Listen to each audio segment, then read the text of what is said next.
नमस्कार दोस्तों। तो आज मैं बात करूंगा लिवास कंज्यूमर राइट्स इशू के बारे में।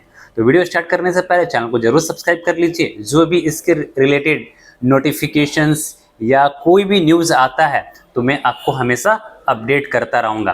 तो हमारे साथ बने रहिए और अब हम वीडियो को स्टार्ट करते हैं। तो देखिए, लिवास कंज्यूमर की तरफ से राइट इशू का अनाउंसमेंट हुआ है।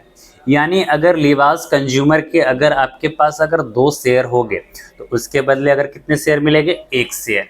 यानी अगर आपके पास 10 शेयर है तो 5 शेयर मिलेगा। अगर 100 शेयर है तो 50 शेयर मिलेगा और 500 शेयर है तो 250 शेयर मिलेगा और 1000 शेयर है तो 500 शेयर मिलेगा। तो उसका जो राइट इशू का जो रेशियो है वो 2:1 है। यानी 2 शेयर के बदले 1 शेयर बिल्कुल फ्री मिलेगा।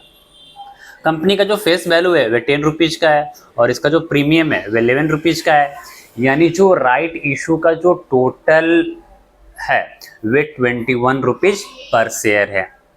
ठीक है। और इसका जो एक्स राइट डेट है यानी 15 तारीख को है और रिकॉर्ड डेट 16/9/2022 है। तो अगर आप इस राइट इशू का अगर आनंद लेना चाहते हैं तो आप 14 तक इसको आप बाई कर सकते हैं। बट बाई करने से पहले हम इस कंपनी के फंडामेंटल को देखा जाएगा। तो उसके बाद हमें डिसाइड करना है कि कंपनी के अंदर हमें बाई करना है कि नहीं करना है। ठीक है। तो सबसे पहले लिवास कंज्यूमर प्रोडक्ट्स लिमिटेड का हम बिजनेस समझते हैं कि देखिए, जो लिवास कंज्यूमर प्रोडक्ट्स का जो बिजनेस है वे 3 मेन बिजनेस है। पहला है फैशन में है, दूसरा क्या है ऑर्गेनिक इनर वियर से, और तीसरा है गंगा जी रॉक सॉल्ट है। यानी इसका कपड़े का है और सॉल्ट का बिजनेस है। तो जो कंपनी का जो बिजनेस है वे कितने हैं? 3 बिजनेस है। और अभी का अगर करंट मार्केट प्राइस देखा जाए तो 24 रुपया 80 पैसा है और आज का डेट है 12 अक्टूबर। कंपनी की अगर मैं मार्केट कैप की मैं बात करूं तो छोटी कंपनी है, वे लगभग 65.8 करोड़ की है। करंट मार्केट प्राइस देखा जाए तो 24.8 का है। 52 वीक की अगर मैं हाई की मैं बात करूं तो 51.5 रुपीज़ है और 52 वीक लो की मैं बात करूं तो 19.6 रुपीज़ है। अगर मैं इसके प्रॉफिट अर्निंग रेशियो की देखा जाए तो 28.3 है। यानी जो स्टॉक का जो प्रॉफिट अर्निंग रेशियो है वो कितना है? 28.3 है। कंपनी का जो बुक वैल्यू है वो ₹12.3 है। कंपनी आपको किसी भी तरह की डिविडेंड नहीं देती है। रिटर्न ऑन कैपिटल एम्प्लॉयड की अगर मैं बात करूं तो 12% है।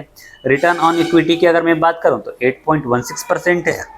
अगर मैं फेस वैल्यू की अगर मैं बात करूं तो 10 रुपीज़ है। और देखिए, एक तरह से ये भी एक टेक्सटाइल की कंपनी है। तो अगर ट्राइडेंट से अगर कंपेयर करूं लिवास कंज्यूमर को, या वेल्सपन से कंपेयर करूं, रेमंड से कंपेयर करूं, ठीक है ना, तो इसका देखिए जो प्रॉफिट अर्निंग रेशियो है वे काफ़ी ज़्यादा है। ठीक है। और रिटर्न ऑन इक्विटी की अगर मैं बात करूं तो रेमंड और वेल्सपन और श्वान एनर्जी के लगभग बराबर है। तो सबसे पहले मैं क्वार्टरली बेसिस पे मैं बात करता हूँ। देखिए, जून 2019 में जो कंपनी का जो सेल्स है वो 6 करोड़ है। सितंबर 2019 में लगभग 14 करोड़ का सेल्स है। दिसंबर 2019 में 6 करोड़ का सेल्स है। 2020 में 7.23 करोड़ का सेल्स है। जून 2020 में 1.13 करोड़ का सेल्स है। सितंबर 2020 में 9.45 करोड़ का सेल्स है। दिसंबर 2020 में 8.62 करोड़ का सेल्स है। मार्च 2021 में 15.80 करोड़ का सेल्स है। जून 2021 में 5.42 करोड़ का सेल्स है। सितंबर 2021 में 10.64 करोड़ का सेल्स है। दिसंबर 2021 में 13.06 करोड़ का सेल्स है। मार्च 2022 में 17.20 करोड़ का सेल्स है और जून 2022 में 6.51 करोड़ का सेल्स है। अगर मैं नेट प्रॉफिट की अगर मैं बात करूं तो जून 2019 में 12 लाख का प्रॉफिट है। सितंबर 2019 में 71 लाख का प्रॉफिट है। दिसंबर 2019 में 36 लाख का प्रॉफिट है। मार्च 2020 में ये 1 करोड़ 16 लाख का लॉसेस किया है। जून 2020 में 5 करोड़ का लॉसेस है। सितंबर 2020 में 138 लाख का प्रॉफिट है। दिसंबर 2020 में 152 लाख का प्रॉफिट है। मार्च 2021 में 39 लाख का प्रॉफिट है। जून 2021 में 63 लाख का प्रॉफिट है। सितंबर 2021 में 90 लाख का प्रॉफिट है। दिसंबर 2021 में 84 लाख का प्रॉफिट है। मार्च 2022 में 0.03 करोड़ का प्रॉफिट है। जून 2022 में मतलब 55 लाख का प्रॉफिट है। अगर मैं ईयरली बेसिस पे अगर मैं बात करूं तो देखिए कंपनी का जो सेल्स था 2011 में वे 7.16 करोड़ का सेल्स है, 2012 में 9.17 करोड़ का सेल्स है, 2013 में 10.67 करोड़ का सेल्स है, 2014 में 14.07 करोड़ का सेल्स है, 2015 में 17.68 करोड़ का सेल्स है, 2016 में 21.46 करोड़ का सेल्स है, 2017 में 24.10 करोड़ का सेल्स है, 2018 में 43.88 करोड़ का सेल्स है, 2019 में 51.7 करोड़ का सेल्स है, 2020 में 33.21 करोड़ का सेल्स है, 2021 में 35 करोड़ का सेल्स है, 2022 में देखा जाए तो 46.32 करोड़ का सेल्स है। तो अगर मैं सेल्स के मामले में अगर मैं बात करूं तो कंपनी का जो सेल्स ग्रोथ है वे काफ़ी ज़्यादा कांस्टेंट है। अगर मैं नेट प्रॉफिट की अगर मैं बात करूं तो 2011 में 20 लाख का प्रॉफिट किया था, 2012 में 27 लाख का प्रॉफिट है, 2013 में 29 लाख का प्रॉफिट है, 2014 में 33 लाख का प्रॉफिट है, 2015 में 35 लाख का प्रॉफिट है, 2016 में 91 लाख का प्रॉफिट है, 2017 में 104 करोड़ का प्रॉफिट है, 2018 में 291 लाख का प्रॉफिट है, 2019 में 354 लाख का प्रॉफिट है, 2020 में 34 लाख का प्रॉफिट है, 2021 में 163 लाख का लॉसेज है, 2022 में 256 लाख का प्रॉफिट है। अगर टर्म टू टर्म बात किया जाए तो 232 लाख का प्रॉफिट है। अगर मैं कंपनी का अगर ईपीएस देखूं, अर्निंग पर शेयर की मैं बात करूं तो 2011 में जो कंपनी का जो अर्निंग पर शेयर था वे 0.61 रुपीज़ था, जो 2022 में कितना हो गया 0.97 का है, और टर्म टू टर्म देखा जाए तो 0.88 का अर्निंग पर शेयर है। तो अर्निंग पर शेयर के अंदर भी काफ़ी ज़्यादा हमें इम्प्रूवमेंट नज़र आ रहा है। अगर मैं कंपाउंडेड सेल्स ग्रोथ की अगर मैं बात करूं तो पिछले 10 साल में 18% का ग्रोथ है, पिछले 5 साल में 14% का है, 3 साल में -4% का है, और टर्म टू टर्म देखा जाए तो 21% का ग्रोथ है। अगर मैं कंपाउंडेड प्रॉफिट ग्रोथ की अगर मैं बात करूं तो पिछले 10 साल में 25% का है, पिछले 5 साल में 20% का है, पिछले 3 साल में 10% का, और टर्म टू टर्म देखा जाए तो 82% का निगेटिव है। तो यहाँ पर थोड़ा सा कंपाउंडेड प्रॉफिट ग्रोथ में निराश कर रहा है, बट ईयरली बेसिस पे देखा जाए तो वे सही है। अगर स्टॉक प्राइस का जो सीजीआर देखा जाए तो 47% से भी ज़्यादा ये स्टॉक नीचे की तरफ गिर चुका है। अगर रिटर्न ऑन इक्विटी की अगर मैं बात करूं तो कांस्टेंट रिटर्न में कोई दिक्कत नहीं है। तो पिछले लास्ट ईयर में इसने 8% का रिटर्न दिया है। अगर मैं कंपनी का अगर बैलेंस शीट की मैं बात करूं तो देखिए जो कंपनी में जहां पर 2011 में जहां पर 40 लाख का रिजर्व था, तो 2022 में रिजर्व बढ़कर कितना हो गया लगभग 15 करोड़। 2011 में इसके पास कितना था 40 लाख का रिजर्व था, बट 2022 में बढ़कर कितना हो गया 15 करोड़ रुपया हो चुका है रिजर्व है। और कंपनी के अगर ऊपर कर्जा देखा जाए तो देखिए 2021 में जो कंपनी का जो कर्जा था वे 18 करोड़ के आसपास था, जो 2022 में कर्जे को कम करके कितना कर दिया है लगभग 10 करोड़ के आसपास इसका कर्जा है। यानी जो कंपनी है तो कंपनी के ऊपर जो कर्जा है वे धीरे धीरे इसको डिक्रीज कर रही है। तो आने वाले दिनों में जो ये कंपनी है वे आपको काफ़ी बेहतरीन करके दे सकती है। अगर मैं नेट कैश फ्लो की मैं बात करूं तो थोड़ा सा गंदा है 2022 का, क्योंकि निगेटिव में है। अगर मैं शेयर होल्डिंग अगर पैटर्न की अगर मैं बात करूं तो देखिए, तो शेयर होल्डिंग अगर मैं पैटर्न की अगर मैं बात करूं तो कंपनी के जो प्रमोटर्स है तो उन्होंने अपना 30.540% से स्टेक बढ़ाकर कितना कर दिया है 30.57% कर दिया है।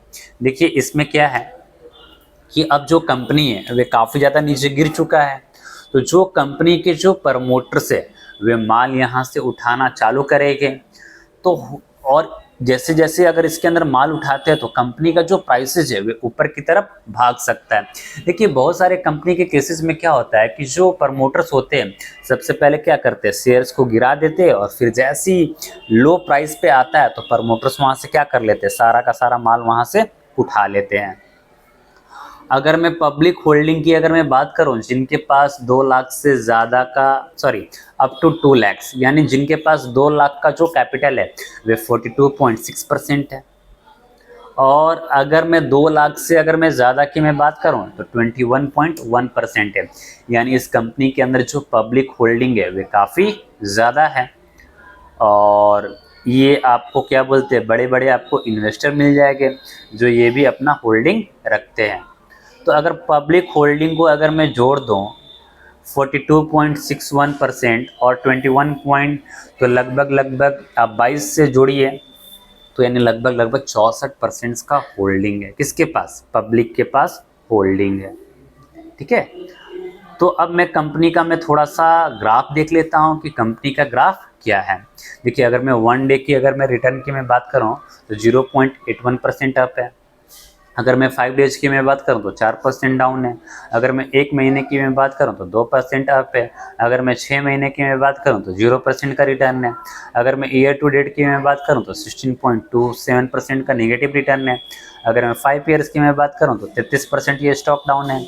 अगर मैं मैक्सिमम की मैं बात करूं तो ये 19% डाउन है। देखिए, जब कोरोना आया था तो उस समय इस कंपनी का जो स्टॉक था वे अपना ऑल टाइम लो बनाया था और फिर वहाँ से कंपनी के अंदर काफ़ी ज़्यादा हमें बाउंस बैक देखने को मिला और कंपनी को किस तरह से मैनिपुलेट करके इसको 52, 55 रुपया, 56 रुपया तक ले गया गया।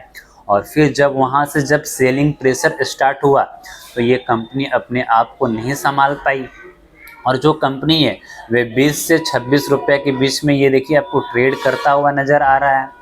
तो देखिए, तो अगर आप राइट इशू के पर्पस से अगर उठाना चाहते हैं तो आप इसके अंदर माल मत उठाइए। देखिए, जब इस कंपनी का जब राइट इशू का प्रीमियम कितना है 21 रुपीज़ पर शेयर है। तो देखिएगा, जिस दिन कंपनी का जब राइट इशू का जब ओपनिंग होगा तो ये 21 रुपीज़ से नीचे जाएगा, यानी जो इसका जो अधिक से अधिक अगर ये नीचे जाएगा तो ये 19 रुपया, 20 रुपया तक ये नीचे जाएगा। क्योंकि देखिए, मैं पिछले जितने भी राइट इशू के मेरा जो वीडियो है वे आप चैनल पे जाकर देख सकते हैं। जैसे हमने क्लान टेक्सटाइल के बारे में बताया था, वानास फाइनेंस के बारे में बताया था, ठीक है ना। ऐसे बहुत सारे राइट इशू के बारे में मैं अपने यूट्यूब चैनल पे डाला हूँ। तो जो कंपनी का जब राइट इशू का जब ओपनिंग होगा ना तो इसका जो प्राइसेज है वे 20 रुपया, 21 रुपया के आसपास आपको ट्रेड करता हुआ नजर आएगा।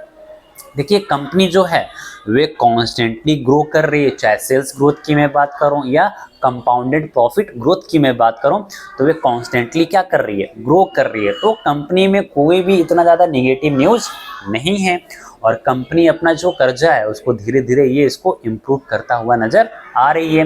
कंपनी के जो प्रमोटर्स है वे भी अपना होल्डिंग बढ़ाता हुआ नज़र आ रहे हैं। तो कंपनी के अंदर ठीक ठाक है। बट अगर आप इस कंपनी के अंदर अगर इन्वेस्ट करना चाहते हैं तो आप रुक जाइए। जैसे ही राइट इशू का ओपनिंग होता है तो ये 18 रुपया से 21 रुपया के बीच में आपको ये उस प्राइसेस पे मिल जाएगा। तो आप जल्दीबाजी ना करें, वेट करें, ठीक है ना। आपको 21 रुपया से भी नीचे का ये शेयर मिल जाएगा। तो राइट इशू में मेरी तरफ से ना है। अगर आपको अप्लाई करने का मन है तो आप अपना लगा सकते हैं। अगर किसी को अगर इसमें इन्वेस्ट करना है तो 21 रुपये के नीचे जाता है तो तभी आप इसमें इन्वेस्ट कीजिएगा। वीडियो अच्छा लगा तो अपने दोस्तों के साथ शेयर कीजिए और चैनल को सब्सक्राइब करना ना भूलें। जय हिंद, जय भारत।